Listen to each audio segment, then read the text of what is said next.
নমস্কার বন্ধুরা, আমি আপনাদের প্রিয় গল্পকার। আজ আমি আপনাদের এমন এক গল্প শোনাব যা হয়তো আপনাদের অনেকের মনেই প্রশ্ন জাগাবে, অনেকের আবেগকে নাড়া দেবে। এই গল্পটি আমাদের একজন নিয়মিত ফলোয়ার পাঠিয়েছেন, যিনি তার পরিচয় গোপন রাখতে চেয়েছেন। এমন কিছু গল্প থাকে যা আমাদের সমাজের আড়ালে লুকিয়ে থাকে, কিন্তু তার গভীরতা আর আকুলতা আমাদের মনকে ছুঁয়ে যায়। গল্পের কোনো এক ফাঁকে আমি আমার ব্যক্তিগত ইমো নাম্বারটি দেব, তাই নাম্বারটি পেতে হলে পুরো গল্পটি মনোযোগ দিয়ে শুনতে হবে। একান্নবর্তী বাঙালি পরিবারে সাজানো গোছানো এক জীবন, যেখানে নিয়মকানুন আর সামাজিকতার দেয়ালগুলো বেশ উঁচু। এই পরিবারেরই একজন সদস্য, রিনি। সবেমাত্র ২৬ ছুঁয়েছে, কিন্তু মনে হয় যেন জীবনের সব বসন্ত পার করে এসেছে। তার বড় বোন তানিয়া বিয়ে হয়ে গেছে বছর ৩ হল। জামাইবাবু অরিন্দম একজন সফল ব্যবসায়ী। তাদের সংসার বাইরে থেকে দেখতে খুবই সুখের। রিনি এই বোন জামাইয়ের বাড়িতে প্রায়ই আসত, কারণ বাবা মায়ের পরে এই বাড়িতেই সে সবচেয়ে বেশি আপন অনুভব করত। বিশেষ করে তানিয়ার এই ব্যস্ত জীবনে রিনির সাহচর্য তানিয়াকে কিছুটা হলেও স্বস্তি দিত।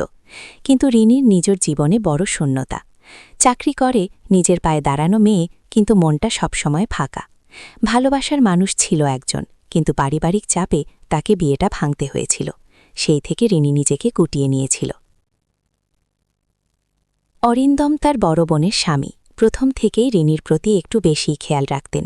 এমন নয় যে সেটা খারাপ চোখে, কিন্তু একটা অন্যরকম টান ছিল। রিনি যখন তাদের বাড়িতে আসত, অরিন্দম তার সব কাজ ফেলে রিনির সাথে কথা বলত, তার খেয়াল রাখত। রিনি প্রথমে এটাকে তাদের পারিবারিক সম্পর্ক হিসেবেই দেখত। অরিন্দম তার বড় বোনের স্বামী, তাই তাকে শ্রদ্ধা করা তার কর্তব্য। কিন্তু ধীরে ধীরে সে বুঝতে পারছিল এই খেয়াল রাখাটা অন্যরকম।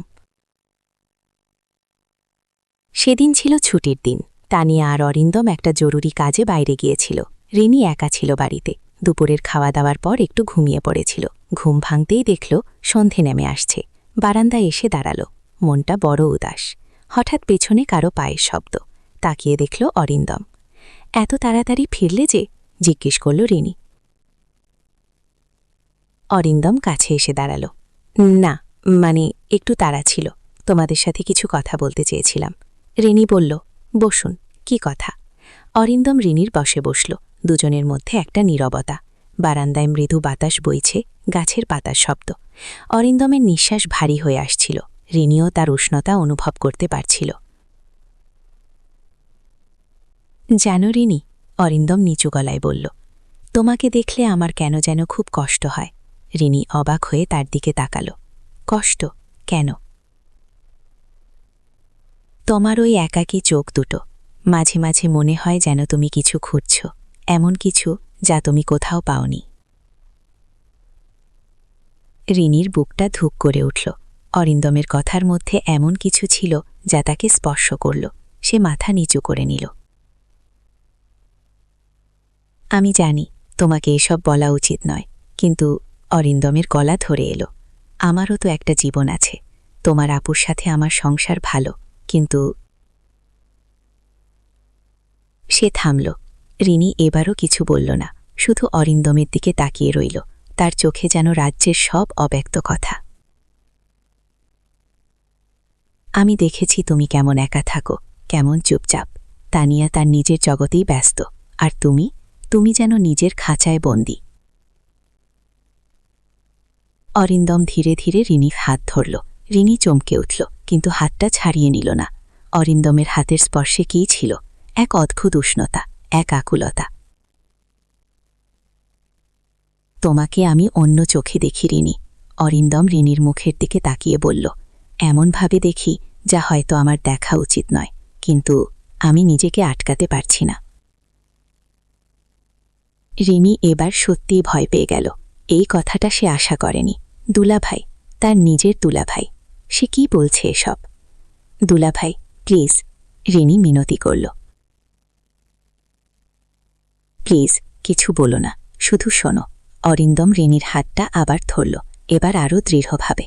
আমি জানি এটা পাপ, সমাজের চোখে এটা অন্যায়, কিন্তু মনের ভেতর যে আগুনটা জ্বলছে সেটা নেভানোর কোনো উপায় আমার জানা নেই। রিনির নিঃশ্বাস বন্ধ হয়ে আসছিল। অরিন্দমের চোখের দিকে তাকিয়ে সে যেন এক অন্য জগতে চলে যাচ্ছিল। অরিন্দমের চোখে কামনা ছিল, কিন্তু তার চেয়ে বেশি ছিল এক গভীর হাহাকার, এক অব্যক্ত ভালোবাসা। যখন প্রথম তোমাকে দেখি তখনও ভালো লেগেছিল, ভেবেছিলাম বোন, তাই এই ভালো লাগা। কিন্তু যত দিন গেল, যতবার তোমাকে দেখেছি, মনে হয়েছে তুমি আমার জন্য। অরিন্দমের আঙুল রিনির হাতের রেখা ধরে ধীরে ধীরে উপরে উঠতে লাগল। রিনি চোখ বন্ধ করে ফেলল। তার মনের ভেতরে সব দেয়াল ভেঙে গড়িয়ে যাচ্ছিল। ভয়, লজ্জা, সামাজিকতা সব যেন নিমেষে উধাও হয়ে গেল। শুধু রইল অরিন্দমের স্পর্শ, তার উষ্ণ শ্বাস আর সেই নিষিদ্ধ অনুভূতির তীব্র আকর্ষণ। আমি জানি তুমিও একা রিনি, তোমার ভেতরেও এমন কিছু আছে যা তুমি কাউকে বলতে পারো না। আমি সেই শূন্যতাটা পূরণ করতে চাই। রিনি অরিন্দমের দিকে তাকালো। অরিন্দমের চোখ জলজল করছে। সে রিনির মুখের কাছে এসে বলল, তোমার ঠোঁট দুটো। এই পর্যন্ত বলার পর অরিন্দম থেমে গেল। রিনিও চুপ। দুজনের মধ্যে তখন এক অব্যক্ত ভাষা। অরিন্দম ধীরে ধীরে রিনির আরও কাছে এলো। তার নিঃশ্বাসের শব্দ রিনির কাছ হয়ে যাচ্ছিল। রিনি অনুভব করল তার নিজের শরীরও যেন অরিন্দমের দিকে এগিয়ে যাচ্ছে। অরিন্দম আলতো করে রিনির ঠোঁটের কাছে মুখ নিয়ে গেল। রিনি চোখ বন্ধ করে ফেলল। তার মনে তখন ঝড়। সে কি করছে, কি হতে চলেছে, কিন্তু তার মন তাকে আটকাতে পারল না। অরিন্দমের শরীরের উষ্ণতা, তার গভীর নিঃশ্বাস আর সেই নিষিদ্ধ আকর্ষণের টান তাকে আষ্টে পিষ্টে ধরেছিল। অরিন্দম রিনির কপালে আলতো করে চুমু খেলল। রিনি কেঁপে উঠল। তারপর সে ঠোঁটের উপর ঠোঁট রাখল। রিনির মনে তখন এক তীব্র আলোড়ন। সে নিজের অজান্তেই অরিন্দমকে জড়িয়ে ধরল। তাদের ভেজা ঠোঁটের কিনারা বেয়ে গড়িয়ে পড়া নোনা জল আর আমার চোখের জল মিলে মিশে একাকার হয়ে গিয়েছিল সেই রাতে। অরিন্দমের শরীরের গন্ধ, তার উষ্ণতা রিনির মনে তখন এক অন্য জগতে নিয়ে গিয়েছিল। অরিন্দমের ঠোঁটের স্পর্শে ছিল এক অদ্ভুত মাদকতা, যা রিনির সব প্রতিরোধ ভেঙে দিচ্ছিল। সে যেন এই মুহূর্তটার জন্যেই অপেক্ষা করছিল। অরিন্দমের হাতের আলতো চাপ রিনির কোমরকে আরও কাছে টেনে আনল। তাদের শরীর তখন একে অপরের সাথে মিশে যাচ্ছিল। রিনি অরিন্দমের শার্ট খামচে ধরল। অরিন্দম রিনির চুলে হাত বুলিয়ে দিতে দিতে তার গভীরতাকে আরও বাড়াচ্ছিল। রিনির মনে তখন হাজারো প্রশ্ন। এ কি হচ্ছে, তারা কি করছে? কিন্তু সেই মুহূর্তে সব প্রশ্ন উত্তরহীন। শুধু রয়ে গেছে এই তীব্র নিষিদ্ধ আকর্ষণ। অরিন্দমের প্রতিটি স্পর্শে রিনি যেন নতুন জীবন পাচ্ছিল। তার দীর্ঘদিনের জমে থাকা একাকিত্ব, সব কষ্ট যেন মুছে যাচ্ছিল। অরিন্দমের নিঃশ্বাসের উষ্ণতায় রিনির শরীর চলে যাচ্ছিল। সে অরিন্দমের আরও কাছে এলো। দুজনের হৃৎস্পন্দন তখন মিলেমিশে একাকার। অরিন্দম রিনির কানের কাছে ফিসফিস করে বলল, আমি তোমাকে ভালোবাসি রিনি। রিনির চোখে জল। সে কি সত্যিই ভালোবাসে, নাকি এটা শুধু ক্ষণিকের মোহ? কিন্তু এই মুহূর্তে, এই উত্তেজনায় রিনির কাছে সব প্রশ্নের উত্তর তুচ্ছ। সে শুধু অরিন্দমের বাহুডোরে নিজেকে সঁপে দিল। অরিন্দমের উষ্ণ আলিঙ্গনে রিনি নিজেকে নতুন করে খুঁজে পাচ্ছিল। এই নিষিদ্ধ প্রেমের হাতছানি তাকে এক গভীর, অন্ধকার অথচ রোমাঞ্চকর জগতে টেনে নিয়ে যাচ্ছিল। অরিন্দম রিনির মুখটা দুহাতে তুলে ধরল। তার চোখ তখন স্বপ্নে বিভোর। তুমি কি চাও রিনি?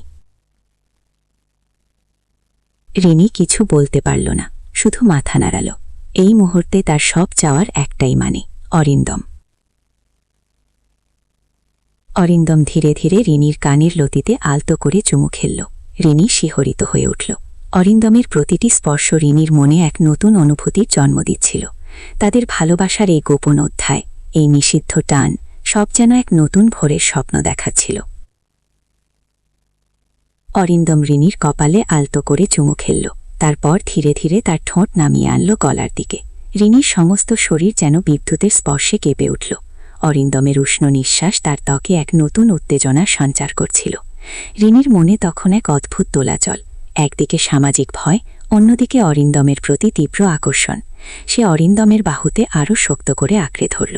অরিন্দম তার গলার উপর আলতো করে চুমু খেলল। তুমি কি চাও রিনি? অরিন্দম আবার জিজ্ঞেস করল। রিনি এবার অরিন্দমের চোখের দিকে তাকিয়ে বলল, আমার সব। অরিন্দমের মুখে এক অদ্ভুত হাসি ফুটে উঠল। সে রিনির আরও কাছে এসে বলল, আমিও তাই চাই রিনি, আমিও তাই চাই। অরিন্দম রিনির আরও কাছে সরে এলো। তাদের শরীর একে অপরের সাথে আরও মিশে যাচ্ছিল। রিনির মনে তখন এক গভীর টান, এক আদিম আকাঙ্ক্ষা। অরিন্দমের স্পর্শে রিনি তখন যেন নিজের শরীর হারিয়ে ফেলছিল।